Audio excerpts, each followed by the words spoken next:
Frères et sœurs, fidèles abonnés du Forum des Jeunes du Message, Shalom. Je suis heureux de vous présenter ce couple qui était pour nous un noyau de ces réunions de Kampala. C'est eux qui ont construit les temples, c'est eux qui ont payé les billets pour les serviteurs de Dieu et tous les invités qui sont venus ici pour participer à la célébration de la dédicace de cette église, la toute première église des adorateurs de William Branham, ici en Ouganda. Je ne sais pas si je vais commencer par l'homme, bien sûr, parce que c'est lui le chef de ce couple. Shalom, frère Joseph. Shalom, John Cat. Comment allez-vous? Nous sommes très bien. Alors là, c'est moi qui vais vous poser des questions. Voilà, justement, vous êtes accompagné de votre épouse à qui j'ai dit bonjour et shalom. Bonjour. Vous savez, à côté de frère Joseph, Dieu lui a donné une très bonne épouse. La sœur Dina, vous savez, sur Internet, sur YouTube, elle chante très bien et vous fait des très bons cantiques. Je crois qu'ici, nous allons découvrir justement ce don que Dieu vous a donné, que Dieu lui a donné, bien sûr, dans les quelques minutes qui suivent. Qui êtes-vous? Vous allez vous présenter. C'est le couple. Vous allez nous dire qui vous êtes, frère Joseph, avec votre épouse. Frère John. Le couple se nomme Deux Adultes. Je suis Yosef. Je suis de West Africa, précisément du Togo. Et ma femme, elle se nomme Dina, Nambitou. Voilà ce que je peux dire comme présentation de notre couple. Merci beaucoup. Il faut rappeler que vous, on ne sait même pas vous situer si vous vivez en Afrique, aux États-Unis ou dans quel pays. Parce que vous êtes partout. Dieu vous a donné cette possibilité d'avoir des acquis partout dans le monde. Est-ce que vous pouvez nous parler en résumé de où est-ce qu'on peut vous trouver facilement? Nous savons que votre épouse, elle vit aux États-Unis d'Amérique. Pour me trouver, ce n'est pas difficile, mon bien-aimé frère John. Je n'ai que, même si je voyage, je n'ai que deux pôles, deux pays. Je suis résident au Ghana, Accra, et aussi à Abidjan, comme mon pasteur est installé en Abidjan. Je suis fréquent à Abidjan dans les jours à venir et serai même permanent. Voilà ce que je peux dire.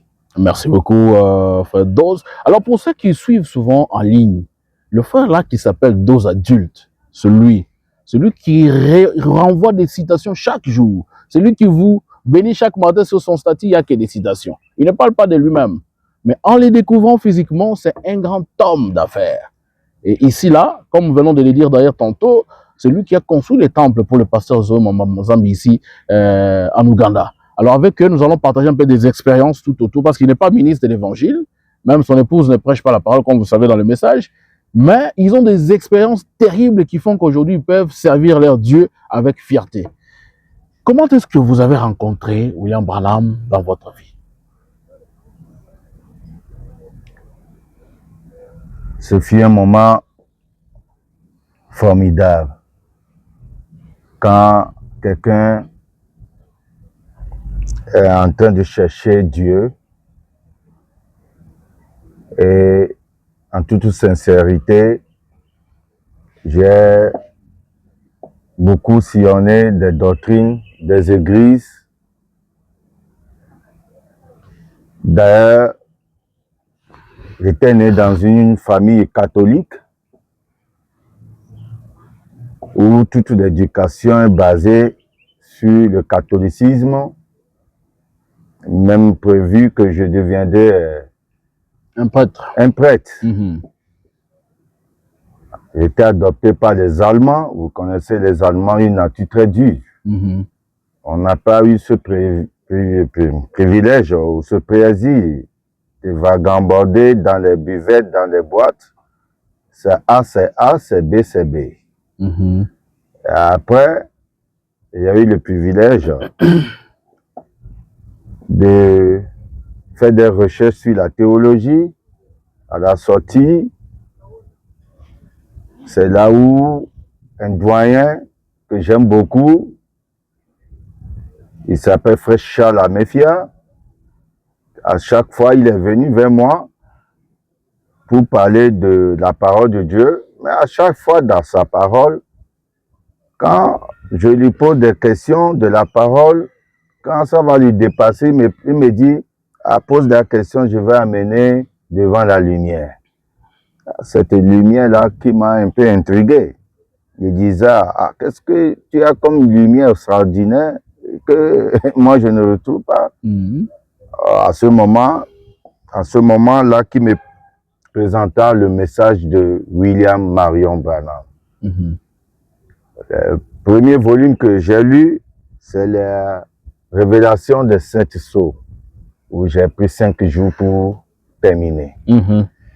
C'était, quand je lisais, j'ai la Bible à côté pour voir s'il y a une concordance. Ça a été une expérience formidable. Je vous dis, tout est clair. J'étais reparti vers mes anciens professeurs de théologie où leur posais la question durant tous mes séminaires. Vous nous avez parlé de tous les fondateurs de toutes les autres églises. Mais pourquoi pas l'homme William Marion Branham? Est-ce que vous le connaissez? Oui, c'est l'homme qui a une colonne de feu sur la terre. Mais il s'est proclamé lui-même Dieu. Il dit, bon, tout ce que moi j'ai lu sur lui, il ne s'est jamais proclamé. Mais laissez-moi faire une expérience. Si c'est réellement ce que vous dites est vrai, je retournerai comme étudiant théologue. Et depuis mon premier pasteur à qui j'ai eu le privilège de rencontrer à ce temps-là, dans les années 90 là, c'est le révérend Lis Ngali Bali. Oh, celui qui nous a quittés déjà, de reste mémoire. Et ce fut un homme vraiment formidable à qui j'ai eu beaucoup d'expériences bibliques avec lui. J'étais même l'un de ses anciens administrateurs. Et voilà ce que je peux dire comme début de votre croyance. De mon croyance dans le message du temps de la fin. Alors, vous allez maintenant répondre à ma question. Comment est-ce que vous avez rencontré William Branham? William Marion Branham, je dis encore, le Seigneur William Marion Branham, j'ai fait une expérience dans ma vie. D'abord, à chaque fois, un jour, j'étais tombé malade. Et à ce moment, comme nous sommes dans la doctrine de la divinité de Jésus-Christ, je priais beaucoup. Souvent, c'est la nuit où moi, je prends mon temps pour prier. D'accord. Je peux prendre toute une nuit pour prier, toute une nuit pour méditer, ce qui fait que je ne dors que 3 heures de temps, ne sachant pas que c'est une maladie qui, à la longue, va me rattraper. Et ce jour-là, je priais au nom de Jésus, mais arrivé à un moment donné, je ne sens pas l'effet. Mais quand je prononçais le nom de William Branham, je sens une onction. Je dis, ah, ça c'est la toute première expérience que je peux dire de cette personne surnaturelle appelée William Marion Branham. Qu'est-ce qui m'arriva? Parfois je disais, Seigneur, réveille-moi, à minuit je vais prier.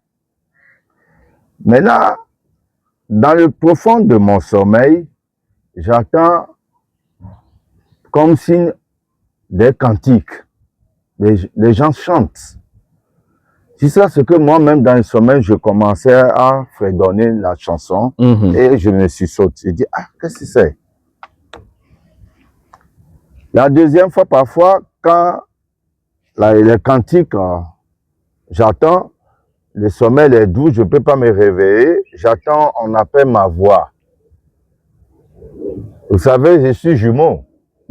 Mon frère s'appelle Jacob, moi c'est Joseph. J'attends appeler Joseph. Ah, je me lève, je ne trouve personne. Parfois, ça amène des frissons, la peur. Et c'est comme, c'est quelque chose qui ne m'est jamais arrivé. Et ce qui m'amena même à parler de cela à mon pasteur de ce temps, le révérend Lis Ngali Bali, qui m'a rassuré pour me dire non, quand vous parlez, vous dites Seigneur, permets que à telle heure je vais me réveiller, Dieu envoie ses anges. Donc c'est un signe que Dieu est avec toi, Joseph. Il ne faut jamais avoir peur de cela. Ça continue toujours, parfois même, quand on m'appelle mon nom, est tellement fatigué, le soleil est doux, mais j'attends qu'une main touche à mes pouces et il appelle mon nom Joseph. Arriver là-bas, c'est grave, mes chers amis. Et ce sont des expériences, la toute première expérience que je peux dire j'ai eu avec William Branham. D'accord. Il y en a d'autres, mon cher frère John. Comme par exemple, j'ai toujours aimé servir Dieu dans plusieurs formes qu'il me dit de faire. Parfois, et dans la toute prière que j'ai faite avec Seigneur Branham, le Saint-Esprit, je dis, je désire avoir une femme dans ma vie qui a pour aspiration qu'on se mette à ton service, Seigneur. Parce que c'est ça un désir pour moi depuis mon enfance. C'est ça. Soit devenir prêtre, si je suis dans le catholique, ou soit à avoir appel comme un homme de Dieu, être au service de Dieu. Et il a répondu. Il a répondu à mon appel. À chaque fois que j'invoque le nom de William Branham dans mes prières, j'ai toujours eu le résultat. Voilà un peu ce que je peux dire pour le moment. Merci beaucoup, frère Joseph. Alors, frère de soeur, vous qui nous suivez, nous partageons les expériences avec ces couples. Toi, tu te poses des questions, est-ce que William Branham répond? Mais lui, il a répondu. Comment toi, tu peux douter des expériences des autres? C'est lui qui a vu Branham faire des choses dans sa vie. Alors, nous parlons de leurs expériences. Alors, maman, nous allons vous poser aussi une question rapidement. Dites-nous un peu, qu'est-ce que ça vous fait de faire l'œuvre de Dieu? Qu'est-ce que ça représente pour vous? Est-ce que les pères répondent à cette question? Bon, c'est une question, vous allez parler, puis lui, il va chuter. C'est justement pourquoi j'ai commencé par vous. Mon prenez ce micro. Pose encore la question. Alors, qu'est-ce que ça vous fait de faire l'œuvre de Dieu depuis que vous avez connu Branham? Ah, ok. D'abord, quand Dieu t'appelle, disons quelqu'un qui a créé toute l'humanité, et puis cet homme-là vous donne une mission, on sait ça d'abord spécial, d'être parmi l'économie de Dieu. Et on dit que non, nous, on va les faire dénomier. Donc, on va donner de ce qui, les premières choses là que nous avons, on va lui donner parce qu'il y a tellement beaucoup de gens qui disent, allez choisir, mais pourquoi toi? Pourquoi doit Dieu te donner un don? Ça nous donne un peu donc, de savoir spécial. De voir que Dieu t'aime. Alors, nous aussi, on fait des choses grandes pour lui, pour que lui aussi puisse voir que non, j'ai choisi quelqu'un qui ne peut pas me décevoir. Merci beaucoup. Alors, quelqu'un me posait la question, mais pourquoi les sœurs parlent dans vos émissions? Mais ici, on n'est pas dans une église. Hein. Ici, nous sommes sur le plateau du Forum Le Jeune du Message, où nous recevons toute personne qui peut partager les expériences célestes qui pourront aider quelqu'un à changer et à aller de l'avant. Alors, à dos adultes, nous allons poser la question sur l'engagement dans l'œuvre missionnaire. Dites-nous un peu, comment est-ce que vous avez ces grands cœurs? Avant de parler de l'œuvre que vous avez fait ici, la construction d'un temple. D'ailleurs, il y a plusieurs autres temples que vous avez construits pour des serviteurs de Dieu. Nous sommes d'abord à Kampala, on va parler de tout ça. Vous allez nous dire un peu, votre engagement dans l'œuvre missionnaire, ça a commencé depuis quand? Soutenir les ministres et tout ça là, faire des choses. Et puis vous mettez ces choses-là dans les noms des autres personnes. Parlez-nous un peu en quelques minutes, en résumant tout cela, nous allons aller rapidement. Mon cher frère John, vous savez, quand vous aimez Dieu, on doit le voir dans vos actes. Sinon, à quoi bon se dire être chrétien ou un croyant de William Branham si vous ne mettez pas Dieu à la première place dans tout ce que vous faites dans la vie? Comme je le disais, j'ai toujours eu ce privilège d'être au service du Seigneur. C'est ça. Et le pourquoi d'ailleurs, cet appel qui est inné en moi depuis l'enfance, parce que ça a commencé dans l'orphelinat, où à chaque fois, je parlais de Dieu, je donnais des choses aux gens. Même si j'ai une petite bol de foufou, je dois toujours le partager avec quelqu'un. Je n'aime jamais manger seul. Et ensuite, des jours avant, mes parents ont su que cet enfant-là aime donner. Même si j'en ai une habit, je dois donner. Si quelqu'un n'a pas une chaussure, je dois donner. C'est dans ce agrandissant, c'est de cela que j'ai dit au Seigneur, permet que si je dois même avoir une femme à mes côtés, qu'elle aspire de ce œuvre, de ce don que tu as mis à moi, pour que ça ne devienne pas un foyer divisé. L'homme dit ça, la femme dit autre chose. Donc voilà un peu ce que je peux dire, parce que, excusez-moi, je n'aime pas tellement parler de moi. Oui, ça je sais. Je n'aime pas, je Quelqu'un est n'aime... réservé. D'ailleurs, pour faire cette émission, il fallait beaucoup de gymnastique. Nous avons voulu que vous puissiez quand même témoigner en partageant bien sûr les expériences, les choses que Dieu fait avec vous. Parce que dans la Bible, les bienfaits ont toujours été exposés. Merci. Donc voilà un peu. Merci beaucoup de nous avoir dit cela. Nous voulons que vous puissiez un peu nous dire ce que vous avez déjà réalisé dans le cadre du travail de Dieu. Parce qu'on connaît ici, il y a les David et consorts qui ont fait des travaux pour le Seigneur dans la Bible. C'est parce qu'on a écrit ça dans la Bible. Vous aussi, si un jour il fallait réécrire la Bible, tout ce que vous faites pour le Seigneur, on allait écrire ça dedans. Dites-nous un peu. Nous avons appris que vous avez construit un temple qui vous a coûté des centaines de milliers de dollars. Nous sommes en République démocratique du Congo à Bukavu. Parlez-nous un peu de comment cette vision est arrivée. Oh, monsieur John. Et ce n'est que des petites choses qu'on fait pour Dieu. Mon cher frère John, des petites choses, des centaines de milliers de dollars. Si la vie que Dieu nous donne, et je peux compter les années que je fais sur la terre, Dieu m'a donné une vie gratuitement. Les choses que nous faisons pour le Seigneur, c'est... Comment je peux comparer ça avec la vie que Dieu me donne? Comme je le disais toujours, je peux dire que Dieu m'a donné une formidable femme. Parfois, je peux dormir comme ça, l'idée peut venir. J'appelle directement la toute première personne que j'appelle, ma femme. Ah, j'ai une inspiration. Comment toi tu vois? Elle est ma campagne. Et on discute et je dis, bon, je vais voir si ça est dans les Écritures. Si je le vois dans les Écritures, ça s'accomplit. Et ça a commencé depuis deuxième exode. Au moment où j'étais avec Lys Ngali Bali. Si je fais le business, j'ai quelque chose comme une petite enveloppe. Je dis, révérend Lys, ben, je mets ça pour que la parole continue à travers vous. Là, c'est en dehors des 10 000 offrandes que vous faites. En dehors des 10 000 offrandes. Et Lys est content. Ça a commencé par lui, et quand je suis venu dans le troisième exode, j'ai compris que on doit beaucoup encore investir du côté spirituel que de soi-même. Exactement. Cette affaire, ça a commencé, je ne sais même pas comment. Si vous me demandez quelle date, je ne sais même pas comment vous dire. Mais je revenais, j'aime beaucoup mes bien-aimés de l'Est, de l'Afrique. Parce que je sais que la première fois où Dieu m'a donné ce privilège de raconter un homme de Dieu formidable en dehors de Lys, c'est le révérend Zoé Mupunga. Comment je l'ai connu, cet homme formidable?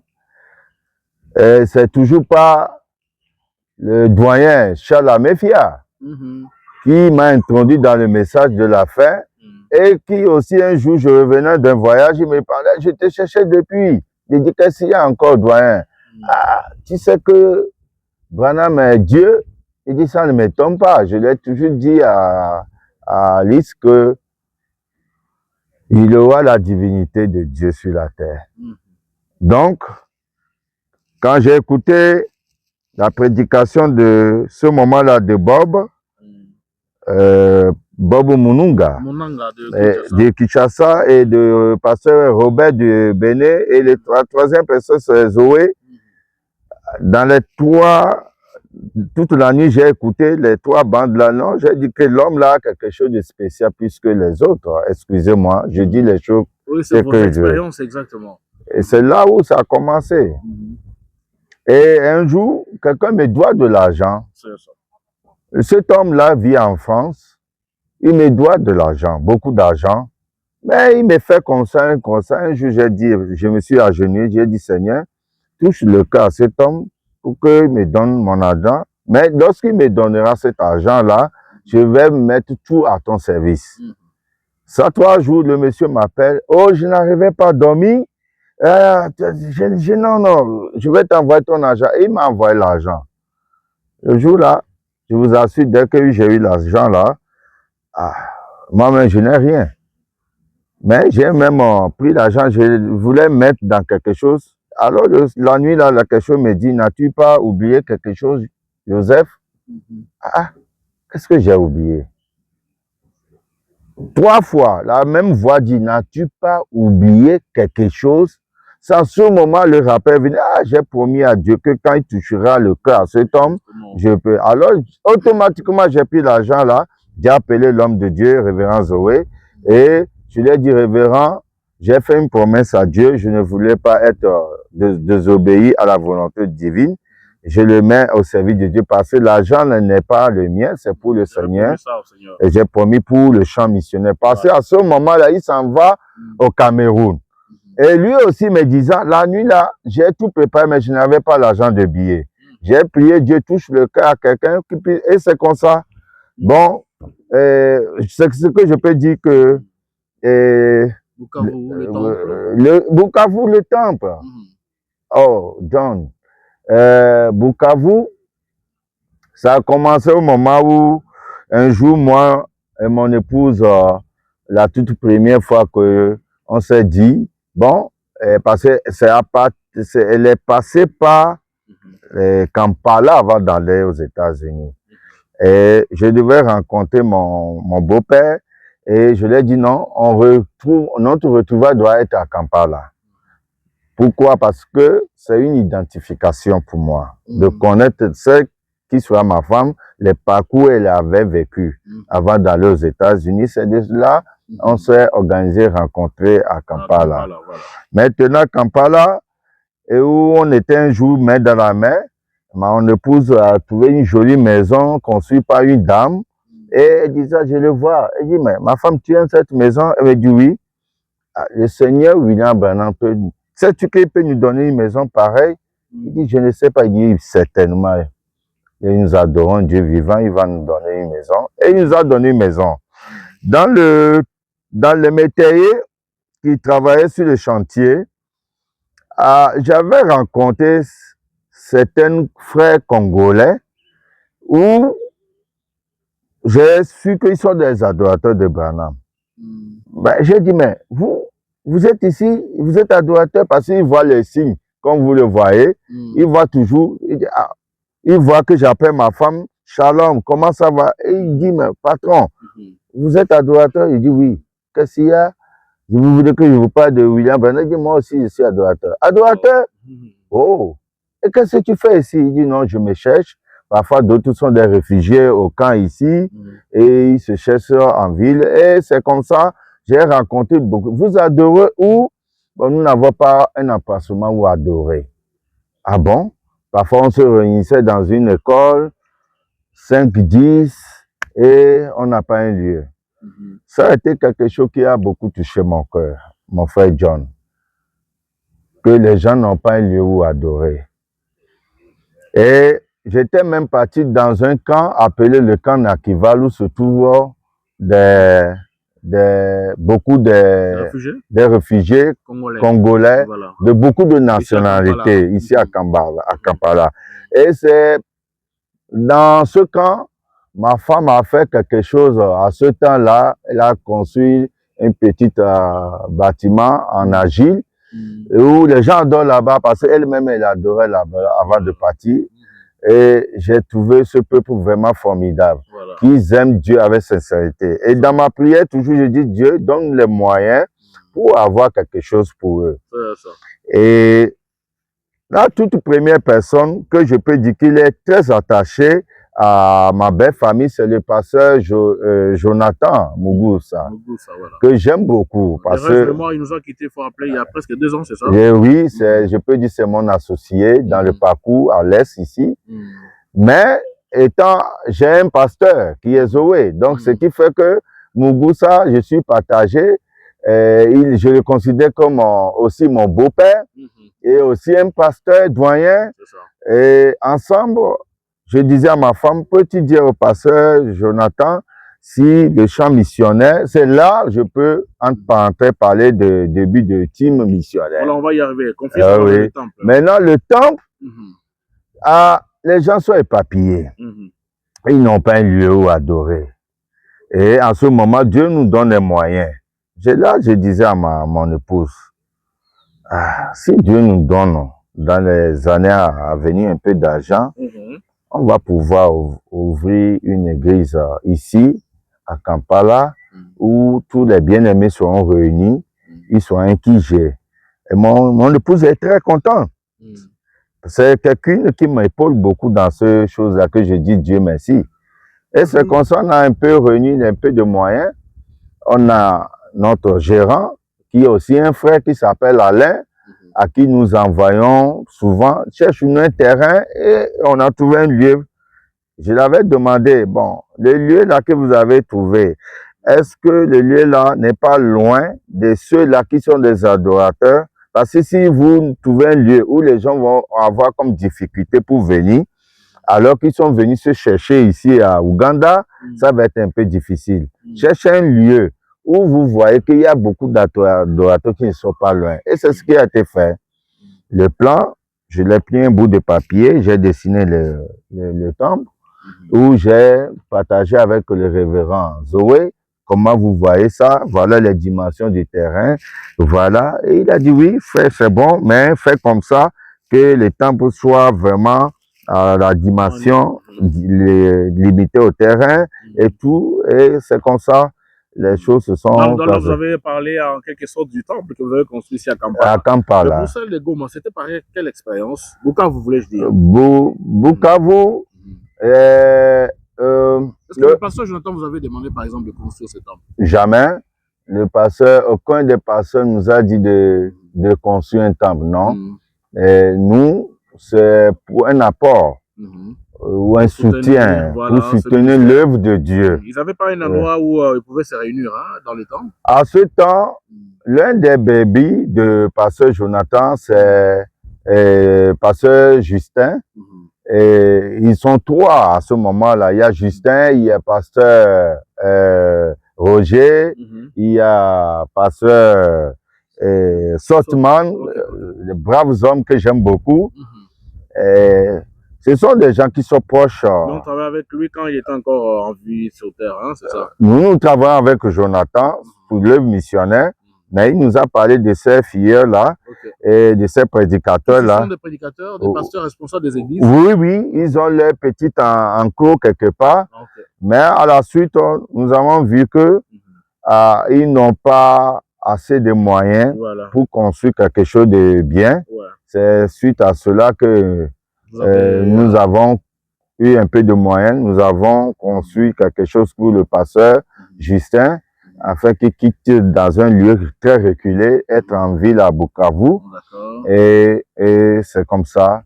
De l'autre côté, on a acheté des terrains pour les autres, et pour que eux aussi, dans leur lieu respectif, ils ont quelque chose de consistant, pas pour...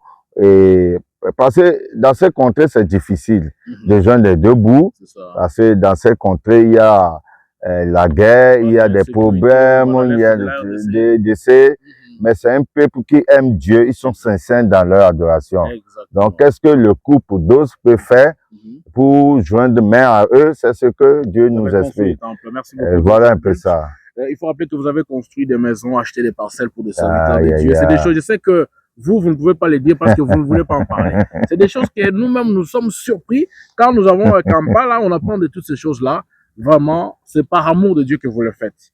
Parlez-nous de la team missionnaire, parce que vous l'avez ainsi inséré ici. Comment est-ce que la team missionnaire, vous l'avez prise en charge? Parce qu'il faut rappeler que ce n'est pas vous qui l'avez formée, c'était du vivant du révérend Jonathan qui l'avait déjà constitué et que vous êtes venu en appui justement pour soutenir financièrement toutes les missions que les hommes de Dieu faisaient sur le terrain. Comment est-ce que ça a commencé, votre rapport à cette team missionnaire?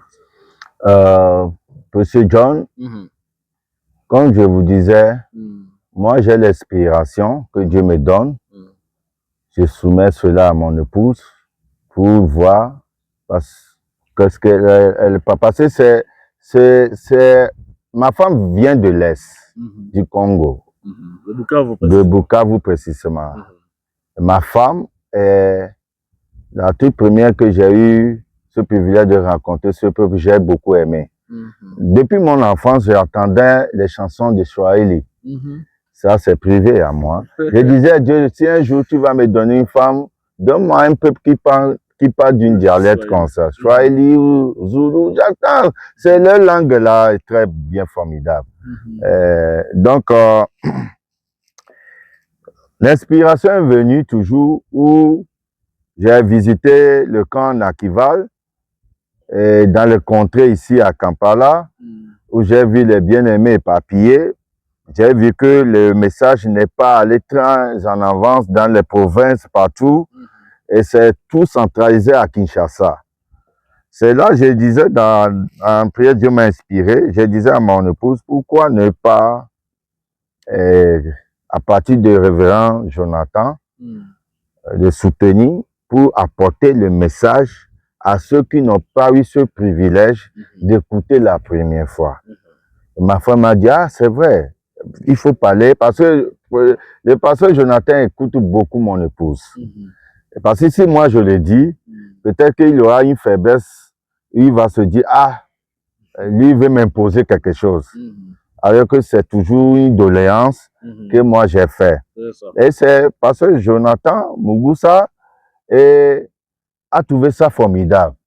Il disait lui-même, il s'efforce, mais il n'a pas assez de moyens. Il dit, parce qu'on peut vous soutenir et aller prêcher aux gens du camp là-bas, parce que le camp Nakival, ils n'ont plus de pasteur. Allez-y premièrement là-bas, pasteur. Et il est parti. Et ensuite, ça a commencé, et il nous dit, pasteur, vous n'avez pas un autre endroit où aller évangéliser? Il dit, oui, j'ai telle province, je dois aller. Alors, on réunit les moyens, on lui donne, il part. Voilà. C'est quand les choses s'agrandissent, c'est en ce moment que je dis, ah, pasteur, là j'avance, vous êtes faible dans vos physiquement, mais ne pouvez-vous pas aussi ajouter d'autres personnes à vous pour le champ missionnaire là? Il dit, oui, j'ai des jeunes prédicateurs que moi-même, étant leur pasteur, je les ai formés et que je peux les réunir. Réunissez les révérends, qu'ils soient vous accompagnent sur le champ missionnaire. Voilà. C'est là la naissance du team missionnaire. Le team missionnaire, le nom là, fut donné par le révérend Jonathan Mugusa, parce que lui, j'ai discuté avec lui sur les planifications, les programmes, mais je disais non, je ne vais pas m'afficher, c'est vous qui êtes le coordinateur, c'est vous qui êtes le chef. Et c'est comme ça le team missionnaire est né. Et ça a été fait un groupe. Quand ils ont besoin de quelque chose, moi et mon épouse, on a une caisse missionnaire qui est propre à nous, où dans ça nous puisons un peu d'argent pour envoyer le pasteur Mugusa et qui lui commença son évangélisation à l'est. Et de l'autre côté, à l'ouest, nous avons notre propre pasteur, Zoé, qui aussi, et ça continue comme ça. Juste après la mort du révérend Jonathan, c'est le pasteur Zoé qui, justement, chapeaute cette... Oui, parce que, comme je le disais, nous avons notre couple un pasteur qui s'appelle Zoé. Et nous n'allons pas faire les choses désordonnées. C'est suite à cela, le pasteur Jonathan Et à chaque fois que nous avons des idées, les deux serviteurs s'unissent pour parler et donner leur point de vue pour que les choses aillent en avant du côté de l'Est de l'Afrique et de l'Ouest de l'Afrique. Et quand le révérend Jonathan était décédé, il faut, pour que le team ne soit pas éparpillé, il fallait remplacer en même temps par quelqu'un pour un doyen. Et c'est là la relève a été prise par le révérend Zoé. D'accord, merci beaucoup. Alors, cette équipe a combien de prédicateurs aujourd'hui ou bien des serviteurs de Dieu? Cette équipe a pratiquement aujourd'hui, la première branche fils 3 personnes, Pasteur Sotman, Nobre, Justin et Roger. Et ensuite, il y a le jeune prédicateur Daniel, 4. Et la branche a été descendue. Il y a Amos, Pasteur Amos, qui est ougandais, 2 pasteurs ougandais, Nelson et Pasteur. Ah, ils sont pas seulement des Congolais, hein? Non. Il y a 2 prédicateurs ougandais, il y a Pasteur Amos et Nelson. Et ensuite, nous avons descendu dans la 3e branche, génération que j'appellerai, qui est le pasteur Moïse. Et oui. Et il y avait aussi l'autre celui qui est le diacre de Ouvira, ajouté à cela. Bon, donc, ils sont à peu près une dizaine, hein? Une dizaine de pasteurs. Et les jours à venir, on ne sait pas de quoi, à quoi étendre, parce qu'on a beaucoup de défis à relever. Des ministres, c'est vous qui allez choisir, ou bien eux-mêmes, ils se cherchent d'autres ministres pour ajouter la team, ou bien c'est le pasteur Zoé qui est resté comme celui qui chapeaute maintenant la team, qui ajoute des ministres dans cette équipe? Non. Les ministres qui ont débuté avec le révérend Jonathan, c'est le révérend Jonathan même qui les a choisis. Ceux que lui-même les a formés, encadrés. À partir de cette branche-là, et dans chaque branche, c'est-à-dire le team, nous sommes administrateurs, mais on choisit quelqu'un comme chef de file, en dehors de Zoé ou Jonathan, où l'année passée, on a le pasteur Justin, et pour acquis de l'expérience de chaque ministre, cette année, mais l'année passée, aujourd'hui, c'est pasteur Sotman. Donc, dans les branches là, sur le champ missionnaire, à chaque fois qu'il quitte pour évangéliser, il trouve quelqu'un dans la province là, qui croit la divinité, il reçoit le baptême, et il encadre, il le met là-bas. C'est là où la branche s'élargit jusqu'à aujourd'hui. Ok. Alors, comment vous organisez pour soutenir ces missions ou bien ces missionnaires? Comment vous le faites? Est-ce que vous payez chaque mois ces missionnaires pour qu'ils aillent sur terrain, ou bien vous dites que non, chaque 3 mois? C'est comment les planifications de leur mission dans le cadre de chercher les âmes pour Branham? Nous laissons cette tâche au sacrificateur, le chef de file. Celui qui a un programme, s'il y a un programme, 600 qui vont aller dans telle province, il soumet cela au chef de file. Et le chef de file vient en parler avec nous. Établit le budget. Et nous, à partir du budget, et nous préparons pour rassembler les moyens et mettre à leur service. Mais comme l'a dit le Seigneur Branham, quand un ministre va aller sur le champ missionnaire pour aller évangéliser, il a une famille. Et nous faisons de notre mieux pour que le missionnaire laisse quelque chose à sa famille avant d'aller sur le champ de bataille. Donc voilà un peu nous. Ils vont comment? Ils sont éparpillés lorsqu'ils vont en mission, ou bien ils vont en un seul groupe? Au départ, ils s'en vont en un seul groupe. On fait ça souvent sous forme mini d'évangélisation. Et ils s'en vont avec les équipements pour aller évangéliser.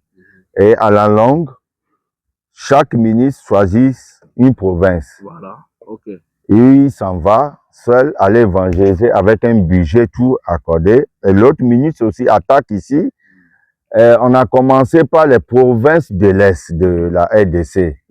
Et c'était en 2023, en entrant dans 2024, où j'ai dit non, on a terminé avec les provinces. Nous allons aller au-delà de l'international. Et on a envoyé un ministre aller à Burundi On a envoyé l'autre, parce que l'Ouganda est déjà dans nos poches. Mais simplement, il n'y a pas un lieu où les gens doivent adorer. C'est ça la planification. Maintenant, on a envoyé d'autres là-bas au Kenya. Donc voilà que 2024, jusqu'à ce jour, on attaque l'international. On va arriver au programme que vous avez pour l'international. Alors, comment ça se passe? Est-ce que vous payez ces ministres parce qu'ils font ce travail de Dieu? Est-ce qu'il faut vous rappeler qu'ils travaillent seulement pour le Seigneur? Et qu'ils ont aussi le droit de faire vivre aussi leur famille. Parmi eux, il y a de ceux qui sont mariés, ils ont des enfants, en commençant par les teams. En fait, celui qui était comme le chef, le révérend Jonathan qui vous a laissé aujourd'hui, là, c'est une grande famille, son épouse et tout. Est-ce que vous les prenez en charge? Vous les payez? T'as payé, madame? Vous payez $100, ça va par semaine. Bon, je sais que vous ne pouvez pas dire les chiffres ici, mais est-ce que vous prenez en charge des serviteurs de Dieu qui sont dans la team? Non, vous savez, ces serviteurs de Dieu, ils aiment l'amour du Seigneur Branham. Voilà, ils le font à eux-mêmes. Ah. Nous les... Ah, ils ont refusé. Oui, nous ne pouvons pas dire que non, nous ne payons pas ces serviteurs de Dieu. Mais s'il y a un petit soutien qu'ils doivent laisser à leur famille, c'est indépendamment. Même ils ne sont pas exigeants. Non, c'est pas ça. Il faut rappeler que moi, en tant que journaliste, j'ai fait des recherches. Parmi eux, il y a ceux pour qui vous avez acheté des maisons. Vous avez acheté un serviteur de Dieu qui était locataire, vous achetez une maison, un bâtiment construit dedans. Et tout ça, là, vous le faites, vous donnez même les noms de ce bâtiment. Non, c'est le Seigneur Branham qui fait tout. Mon vous voulez compléter votre mari? D'accord. Bon, je peux répondre à ça. C'est pourquoi la prière, c'est une bonne chose. Un jour, je conduisais en Amérique. J'étais avec Jimmy dans la voiture. Et une voix me disait qu'il faut acheter une maison pour le pasteur Justin. Ah, d'accord. J'ai même arrêté. J'ai dit à Jimmy, arrête. De conduire, c'est ça? Je ne comprends pas. Alors que je ne l'ai même jamais vu. Jamais vu. Ah bon? Jamais. Je ne lui connais même pas. Si je me bouscule. Mais j'ai dit, comment mon mari va avaler ça? Comment un homme va avaler ça? Et à ce temps-là, moi-même, je n'avais pas l'argent. Mais j'ai dit que ça m'a beaucoup dérangé. Et heureusement que je n'étais même pas dans le programme d'aller sur le champ missionnaire. Parce que souvent, nous, on envoie les missionnaires sur peu de temps que nous, on est sur terrain. Mais circonstances comme ça, une semaine, j'étais obligé d'être aussi parmi les gens qui seront là. Et maintenant, quand j'ai vu les passer, il est un peu triste. On ne savait pas qu'on voulait le chasser de la même maison là. Moi, je ne savais même pas. Il priait fort, il dit, Seigneur Branham, j'ai levé mes enfants dans cette maison là. Moi, je ne sais même pas. Et quand on lui a posé une question, vous voulez quoi? Il dit, si je trouve seulement une maison, ça va m'avantager. Maintenant, j'ai dit, comment ça, je vais amener ça chez Dieu? J'ai prié. J'ai prié toute la nuit, j'ai pleuré. J'ai dit, Seigneur, si c'est ta volonté, parce qu'il m'a beaucoup bousculé, quand je vais aller chez mon mari, que ça soit facile. C'est plus facile qu'il accepte ça. Voilà. Maintenant, quand je suis parti au Accra, après la campagne d'évangélisation, je lui ai donné les rapports, mais je lui ai dit, il y a un truc que je voulais même garder, ne pas lui parler. Mais quelque chose m'a dit, si tu ne profites pas, tu ne parleras plus. Alors, je lui ai dit, mon mari, Dieu m'a touché qu'on doit acheter la maison passée juste. Mon mari n'a même pas discuté. Il m'a donné quelque chose comme ça qui s'est passé de John Charit. Il m'a donné l'exemple. J'ai commencé à pleurer automatiquement. Et c'est après j'ai parlé au monsieur qui vendait la maison. Qu'est-ce qu'on peut te payer même par tranche, petit à petit. Il a accepté. Et parmi nos requêtes, on a soumis ça au Dieu. Parce que quand nous, on a des requêtes des chats missionnaires, on n'a pas l'argent sur place. Nous, on amène ça à l'hôtel. On dit, Seigneur, pour voir. Et puis, le moyen vient miraculeusement comme ça. Et les choses là est venu, on ne sait ça même pas qu'on a payé ça. C'était un peu ça. Je voulais juste ajouter. Merci beaucoup, Maman Dina. C'est vraiment une très belle expérience. Faire ce genre de choses ici pour ceux qui travaillent pour le Seigneur, je crois qu'il faut être un enfant de Dieu. Ce qui n'est pas donné à tout le monde. Quand vous achetez et tout ça là, ça reste pour eux, vous ne réclamez jamais quelque chose par-dessus.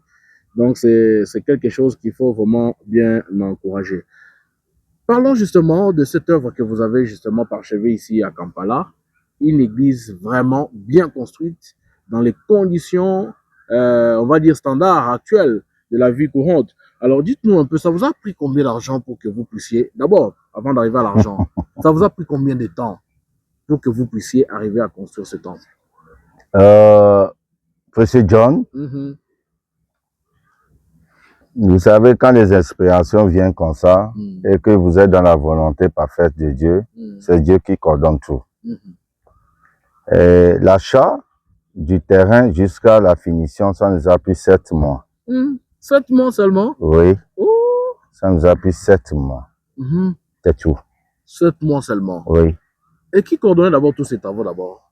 La coordination des travaux ici localement. Je sais que vous financez. Ouais. Qui suivait les travaux ici? Celui qui suivait toujours nos programmes au niveau de qui est notre secrétaire ou bien c'est Alain Tchafari. Ah, okay, c'est un bien-aimé. Et je crois que ceux qui suivent aussi se voient votre photo avec le frère Alain. Oui, oui, Alain, c'est quelqu'un, il est très honnête, à qui moi-même j'ai formé au niveau de l'immobilier, dans la construction. Et tout ce que nous disons, c'est lui qui coordonne sur le terrain. Il nous paraît que c'est vous qui avez donné le plan et par la suite le pasteur Zoa a aussi justement validé. C'était comment? Ça commençait comment? Donc, comme je vous le disais, mon bien-aimé, l'inspiration vient comme ça. Et j'ai dessiné sur le papier comment les fenêtres seront, la porte sera. Et j'avais envoyé ça, étant un administrateur, c'est mon devoir. Et j'ai dit à l'homme de Dieu, comment vous voyez, si vous avez, est-ce que ça concorde à votre inspiration selon la parole? Il m'a dit oui, mais faites comme Branham Tabernacle. C'est pourquoi la déventure, là, pour ceux qui regardent. Voilà, voilà. La chair telle que ça. Voilà, comme dans les... Et c'est lui qui dit non, la position du tabernacle, si soit daté tourné vers l'ouest, ou tout, c'est lui qui tout. Mais le plan, j'ai dessiné à la main, c'est lui qui a modifié. Non, ça doit être ici, ça doit être ici. Et tout se fait par son inspiration, coordonné par Alain sur le terrain, c'est tout. Et les matériels qui ont été mis à l'intérieur, notamment les instruments de musique, les chaises et consorts, tout ce qu'il y a dedans, c'est vous-même qui avez aussi acheté ou bien il y a eu des cotisations d'autres personnes? Non. Je vous ai dit tout ce que nous, quand on amène ça devant l'hôtel, on prie, Dieu nous donne tout. Les instruments ont été achetés en Chine. En Chine, par votre épouse? Pas moi-même et mon épouse. Parce que j'étais parti en Chine pour l'opération de mes yeux. Et on avait profité en même temps pour faire ces achats des instruments musicaux en Chine et envoyer à Kampala, c'est tout. Alors cette église vous a coûté combien? La construction, je parle bien de la construction. Ça vous a pris combien depuis l'achat parcelle, la construction, jusqu'à ce que nous ayons ce bâtiment que ceux qui nous suivent sont en train de regarder? L'achat jusqu'à la construction nous a coûté 52 000 $. Que vous avez sorti comme ça là, pas pour investir pour vos enfants, pour vous-même et tout. Vous mettez ça vraiment et puis vous mettez les noms du pasteur Zoé dedans. Ouais. Comment ça vous arrive? Mais comment? C'est ma femme. Ah, c'est extraordinaire, hein, pour les hommes normaux et tout. Ils se disent, ah, est-ce que vraiment ils sont dans leur sens normal, vraiment pour construire quelque chose et puis mettre ça dans les noms de quelqu'un d'autre? Parce que nous savons des serviteurs de Dieu qui d'ailleurs, c'est les brebis qui cotisent l'argent pour construire le tabernacle. Mais en fin de compte, on se rend compte que c'est le pasteur a mis le nom de sa famille et lui-même dedans. Et par la suite, quand le pasteur meurt, c'est sa famille qui se dit non, en tout cas, c'est le bien de notre mari. Et tout. Mais vous n'êtes pas pasteur de cette église. Vous prenez l'argent, vous achetez, vous construisez, et puis vous mettez au nom de notre serviteur de Dieu. Comment ça vous arrive? Bon, cher monsieur John, comme je vous le disais, toujours ma vie et la vie de ma femme, on avait eu beaucoup d'expérience avec le Seigneur Branham. Donc, si nous sentons faire quelque chose pour Dieu et que nous mettons sous forme de requête, nous prions, Dieu nous donne les moyens. Pourquoi nous ne pouvons pas mettre Dieu à la première place de tout ce qui est nos projets? Vous dites 52 000 $, même va voir plus que ça. Pourquoi nous ne pouvons pas? Non. Je voudrais donner un exemple tout de suite. Que un jour j'ai prié, Dieu, quelqu'un me doit. Et Dieu a touché le cœur à la personne. La personne m'a payé. Et la voix me dit, je voulais utiliser cet argent-là à mes propres besoins. Et la voix me dit, n'as-tu pas oublié quelque chose? Je me suis rappelé que j'ai fait une prière. Mais c'est la même, sur ordre d'expérience. nous avons vu qu'il y avait nos bien-aimés congolais ici à Kampala qui n'ont pas un lieu où adorer. Mais les gens, même parfois, m'écrivaient, d'autres adultes, bon, vous êtes à Kampala? J'ai dit non, parce qu'ils ont vu que mon numéro de WhatsApp, c'est le numéro de Ouganda. Mais pourquoi? Parce que nous voulons venir adorer quelque part. Et quand tout cela, ça c'est un poids qui est sur nos cœurs. Donc vous le faites en reconnaissance de ce que le Seigneur fait pour vous. Voilà, c'est tout. On n'a pas d'autre arrière-pensée. L'argent l'a fut donné par Dieu. Pourquoi ne pas le mettre au service de Dieu? Merci beaucoup. Alors, vous avez invité pour justement la célébration de la dédicace de cette église plus de 100 personnes. Ils ont quitté plusieurs nations. Oui. Est-ce que vous pouvez nous citer d'abord, c'était combien de pays vous avez invité pendant que nous sommes ici? Ah, monsieur John, les invitations se sont faites en ligne.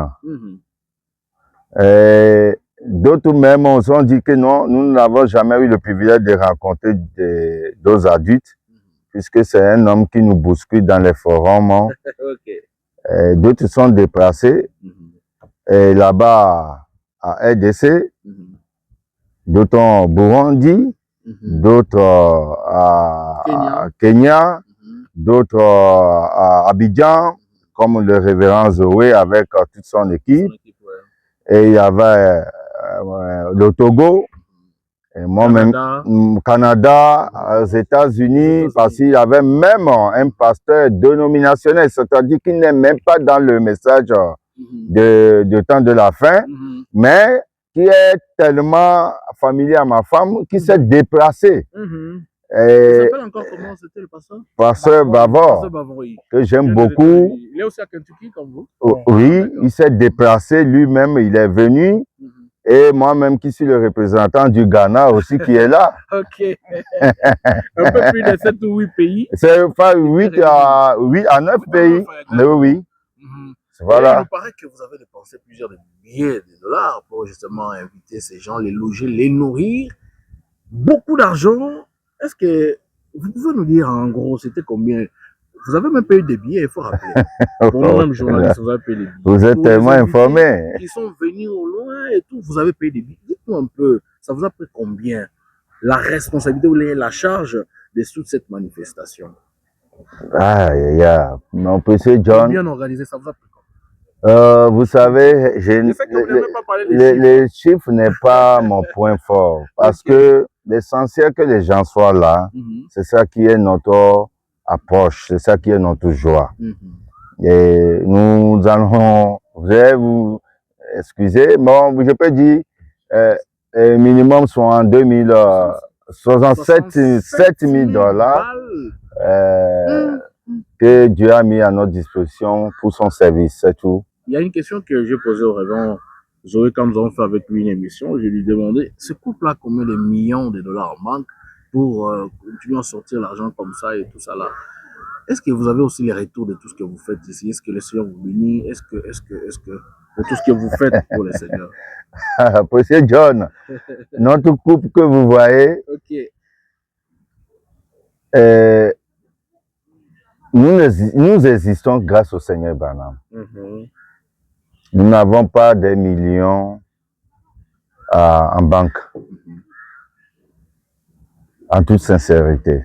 Nous, quand on sent les besoins, on veut faire quelque chose pour le peuple de Dieu, on se met à genoux, on prie, on fait des requêtes, on envoie au révérend Zoé, il prie, et Dieu ouvre des opportunités, et dès que l'argent rentre, on le met automatiquement au service du Seigneur. Si vous dites que le couple d'os a des millions, non, nous n'avons pas ça. Merci beaucoup. C'est une belle expérience. Alors, par rapport à votre planification de programme d'évangélisation à l'international, qu'est-ce que vous prévoyez pour 2025, 2026? Et je sais que nous reviendrons peut-être quand nous serons de l'autre côté de la Côte d'Ivoire pour parler un peu de vos planifications futures. Mais pour cette année, qu'est-ce que vous comptez faire dans les jours qui viennent, dans le cas de soutenir, bien sûr, les missions divines? Cette année, puisque chaque année, nous avons un programme déterminé fils. Comme ce que nous venons de faire, c'était déjà planifié. Planifié même 1 an. Ah, d'accord. Nous, c'est dans ça que nous soumettons cela à Dieu. Et Dieu nous donne les moyens. Et cette année, c'est 2 conventions qu'on a planifiées. Celui de Ouganda, Kampala, qu'on vient de terminer. Et en juillet, nous avons, ou d'ailleurs même ceux qui nous suivent, je vous invite à celui d'Abidjan. La grande convention. La grande convention de juillet oui, 2026. Où vous-même, au Forum des jeunes, vous serez là. Et si possible, mon frère, je te dis que j'aime beaucoup, est invité. C'est un bien-aimé que j'aime beaucoup. Je le respecte beaucoup. Donc voilà les 2 programmes dans l'année 2026 que nous avons planifiés. Donc en dehors de cela, nous allons voir ce que Dieu nous aspire encore à faire. Et dans l'entretemps, vous continuez à soutenir les missionnaires qui évangélisent, la team missionnaire surtout. C'est un missionnaire seulement? Team missionnaire. Non, ça s'appelle team missionnaire. Et que moi-même j'ai ajouté quelque chose aussi pour dire team missionnaire de l'Est à l'Ouest. Ah, d'accord. Parce que c'est un team qui couvre l'Est et l'Ouest, qui se sont fusionnés pour envoyer le message de Seigneur Branham dans le monde entier. Merci. Et nous n'avons pas de frontières. D'accord, merci beaucoup. Je sais que vous savez que votre épouse chante. Est-ce que vous la soutenez aussi dans ce don qu'elle a, le travail qu'elle fait pour le Seigneur? Vous savez, ça a été une surprise. Hein? Mon épouse, je sais qu'elle aime beaucoup la chanson, mais l'appel là a été une surprise. Ça a été une surprise parce que mon épouse,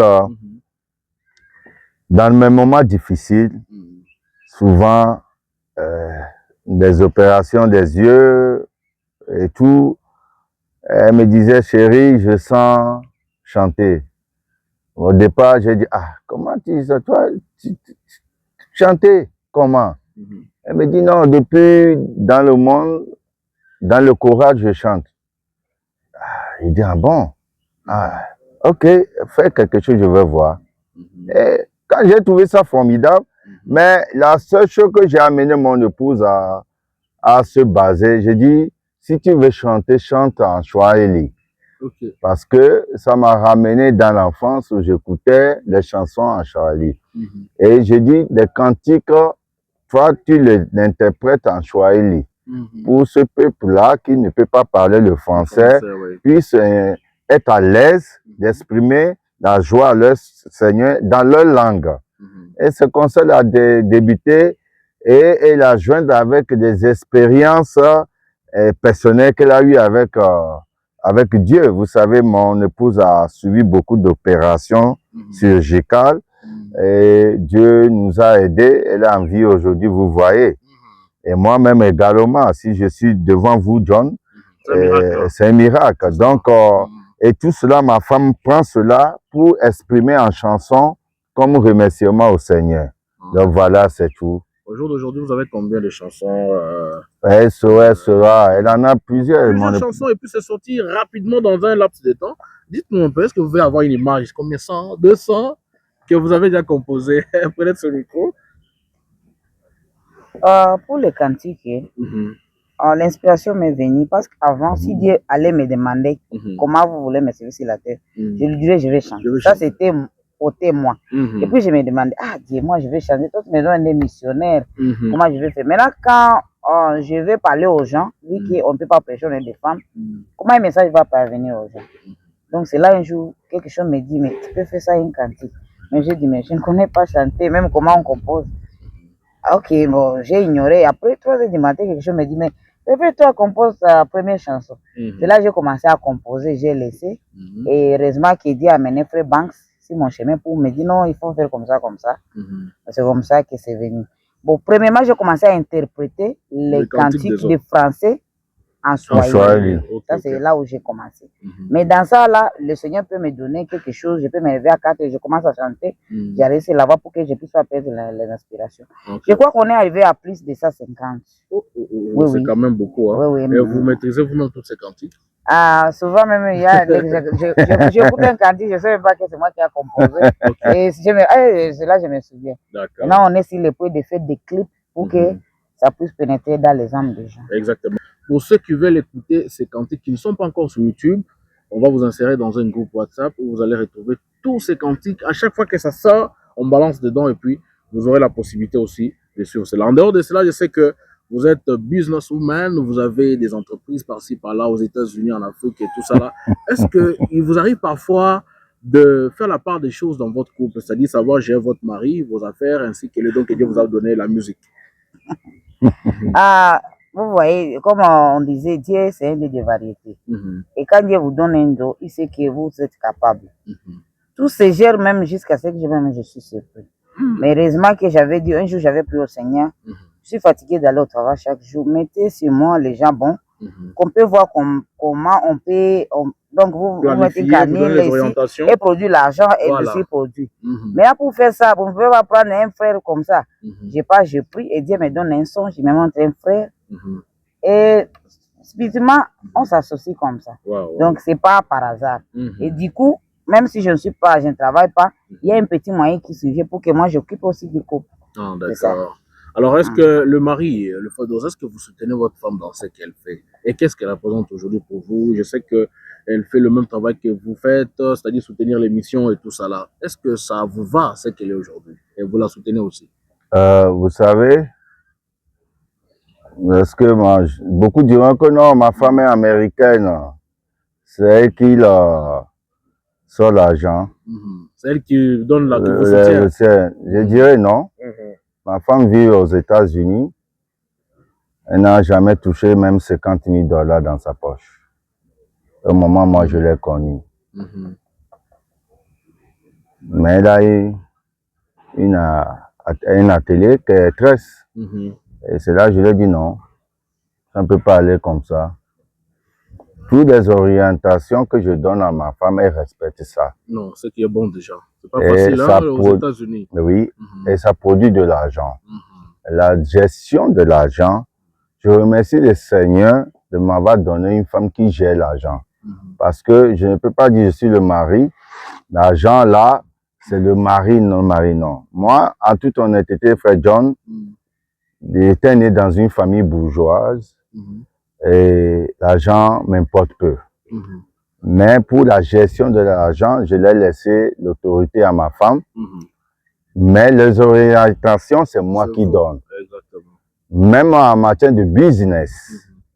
Même si elle a raconté un frère qui lui dit, j'aimerais que vous puissiez m'assister dans telle chose, elle doit avoir mon aval. Et c'est comme ça que notre couple se base. Tes business, c'est l'oriente, faisons comme ça, elle respecte, ça produit de l'argent, que ça rentre ici, c'est comme ça, je vis avec ma femme, c'est une base. Parce que l'argent, si vous ne saviez pas bien gérer l'argent, derrière l'argent, il y a un esprit. Et c'est comme ça, notre couple, la gestion de l'argent, c'est ma femme que j'ai laissé cette autorité pour bien gérer, mais contrôler, c'est moi. Merci. Le business, c'est moi qui crée le business. C'est pas ma femme qui crée le business, c'est moi qui crée le business. Et quand ça régénère l'argent, c'est elle qui gère. Même jusqu'à mon habillement, mon billet, c'est ma femme que j'ai laissé cette opportunité. Très bonne chose. Et pour même manger, c'est ma femme. Parce que vous savez, moi, je ne sais pas comment gérer. Dès que j'ai même 10 000 $, quand j'entends quelqu'un qui souffre quelque chose, ah, prends. Quand quelqu'un manque, quelqu'un m'appelle, je ne vérifie pas, je donne. C'est elle qui dit non, chérie, non, c'est pas ça. La personne a ment. Je ne trouve pas cohérent dans ce qu'ils disent. Ah bon? Bah, ok, garde l'argent. Je dis au frère, non, oublie-moi. C'est comme ça. Merci beaucoup, nos adultes. Alors, nous allons chuter peut-être par cette question. Un conseil que vous allez donner à tous les frères et sœurs qui sont dans des églises, laisse-les partir souffrir. Ils ont les moyens, bien sûr. Dieu leur dit de soutenir, ils ne le font pas. ils ne payent pas les dîmes, ils ne soutiennent pas les missions, ils font ceci. Alors que vous, Dieu vous a donné cette opportunité. Vous le faites pas pour plaire à quelqu'un. Ça fait plusieurs années que vous le faites, vous n'avez jamais ouvert votre bouche pour parler de ces choses. Je vous ai forcé pour que vous puissiez parler ici. Merci d'ailleurs pour avoir accepté d'être sur notre plateau. Qu'est-ce que vous allez donner comme conseil à ces frères des églises du message, si on peut parler en général, par rapport à soutenir les ministres? Qu'est-ce qu'il y a comme secret dedans? Précieux John, Frère Branham a dit, ceux qui donnent, c'est une bénédiction, c'est un don. J'aurais à donner conseil à nos bien-aimés. Si vous aimez Dieu sincèrement dans vos cœurs, œuvrez pour Dieu. Parce que le plus grand investissement qu'un être humain peut faire à Dieu, c'est d'investir dans l'œuvre missionnaire. Quand vous le faites, le Seigneur Branham dit quelque chose que je tire l'attention des gens pour dire, il dit, demandez-moi tout ce que vous voulez. Même un défi, je répondrai. Quand vous êtes au service du Seigneur, vous prenez votre argent, vous le mettez dans l'économie de Dieu, Dieu ne vous abandonnera pas. Ne voyez pas que vous faites à un homme de Dieu, mais voyez Dieu. C'est ça. Parce que c'est ça le plus grand secret. D'autres disent non, mon pasteur, mais si le pasteur, il va vivre de quoi? Il va vivre de nos dîmes, il va vivre de nos offrandes. Et en dehors des offrandes, le pasteur va amener la parole aux autres. Mais si vous vous dites, vous allez mettre votre argent dans l'économie de Dieu, pourquoi Dieu ne peut pas être reconnaissant? Le Dieu que nous servons n'est pas un Dieu ingrat. Il est reconnaissant. Donc voilà, je vais prier à nos frères de méditer de cela, de prier et d'investir pour le royaume de Dieu, surtout à ce dernier jour où nous vivons. Merci beaucoup, frère Dose, ainsi qu'à votre épouse, la sœur Dina. Frère de sœur, voilà qui met fin à notre mission ici à Kampala. Nous étions venus, nous avons fait pratiquement 2 semaines pour justement vous faire découvrir les merveilles que le Seigneur a fait dans leur vie. Et comme vous le voyez là, ils respirent Branham. Ils adorent Branham. Ils chantent Branham. L'argent qu'ils ont là, c'est Branham. Alors si toi, tu penses que Branham ne bénit pas, alors c'est qu'il maudit pour toi. Ah oui. Donc je crois qu'il est temps de prendre conscience de certaines choses. Arrêtons les semblants et les sentiments. C'est que nous faisons ce pour la gloire de Dieu. Et il n'y a qu'un seul Dieu. Ah oui. Si toi tu l'appelles Bouddha, Jésus, je sais, eux ils l'appellent Branham. Voilà un peu qui met fin à notre émission de ce jour. Que le Seigneur bénisse. À la prochaine. Bye. Bye.